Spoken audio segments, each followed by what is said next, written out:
弟兄姊妹平安，今天是2021年的11月19号。今天的经文是诗篇132篇第1到12节，列王记下卷第22章11到20节，使徒行传第15章20到28节。今天要跟大家分享的主题是上帝的信息。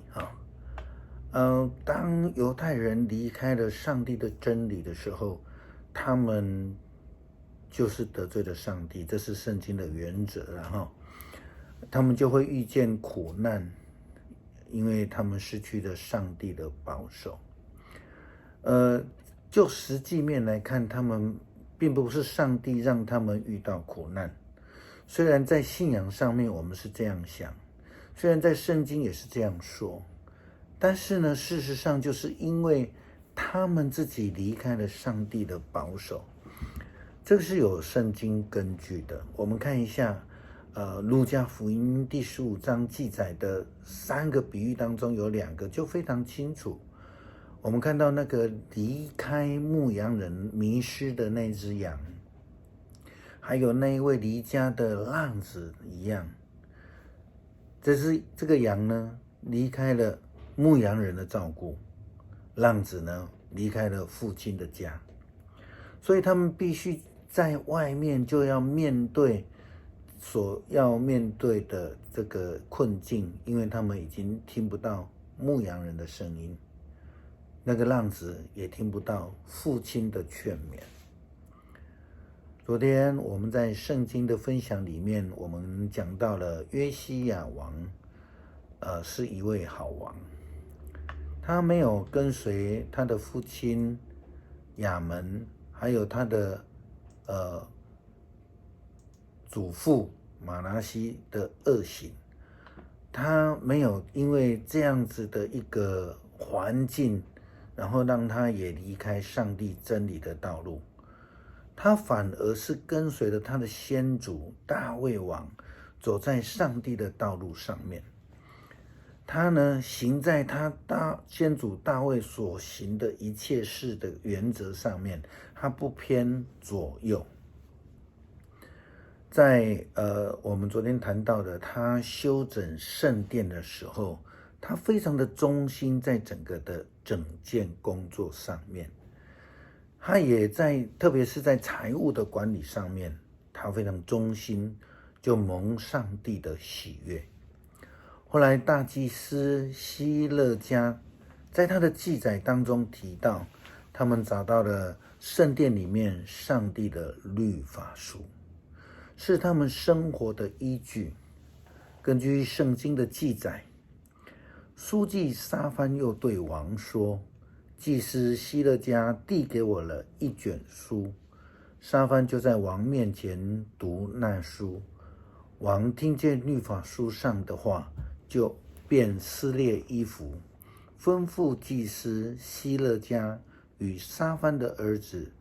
亚希干、米该亚的儿子雅各波、书记撒番和王的臣仆亚撒雅说，你们去为我、为民、为犹大众人，以这书的话求问耶和华，因为我们的列祖没有听从这书上的言语，没有遵着书上所吩咐我们的去行，耶和华就向我们大发烈怒。那用现代的语言来说，上帝给犹太人的书信息，犹太人已读不回，他们没有遵照上帝的话语。所以约西亚王他说，这书上的言语其实就是我们说的律法书，这个是上帝给以色列人的书信，是透过圣灵的启示所记录下来的。如果我们从这个主导文的角度来看，耶稣教导我们的祷告，他说我们要跟上帝建立一个是父子的关系，所以我们就祷告说，我们在天上的父。那么上帝给我们的话语啊、圣经啊、律法书啊等等的这一些，就是上帝给世人的信息，就是家书。虽然不像民法啦、行政法啦、六法全书，一条一条写的非常多的那种规范，但是呢，却是非常清楚，是上帝给我们的生活的指引、是非的标准、生命伦理的原则。如同耶稣基督在约翰福音第14章里面提到的：“我是道路，我是真理，我是生命。若不借着我，没有人能够到父那里去。”他又说：“但保惠师就是我父因我的名所要差来的圣灵，他要将一切的事指教你们，并且叫你们想起我对你们所说的一切话，是我们的生活指引，如同上帝对约西亚王所说的一样。至于王本人，我上主以色列的上帝这样说：你听了书上所写的，就在我面前谦卑悔改。你听到我警告要惩罚耶路撒冷和他的居民，使他成为荒凉令人咒诅的地方。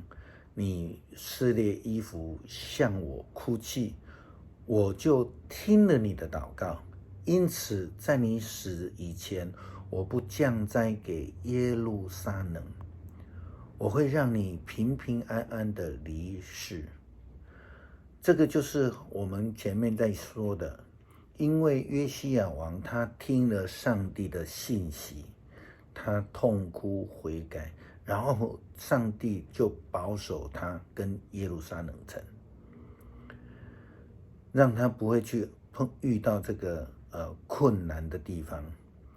使徒行传第15章23到28节的地方也提到圣灵的印证，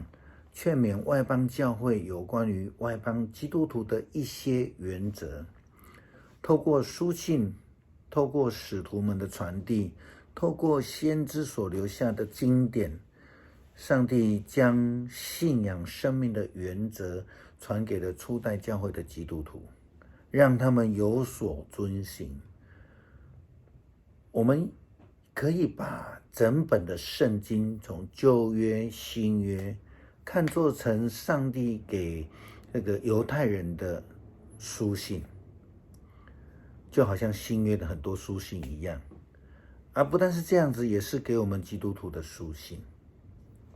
因为在这个当中充满了上帝真理的信息，我们说 message。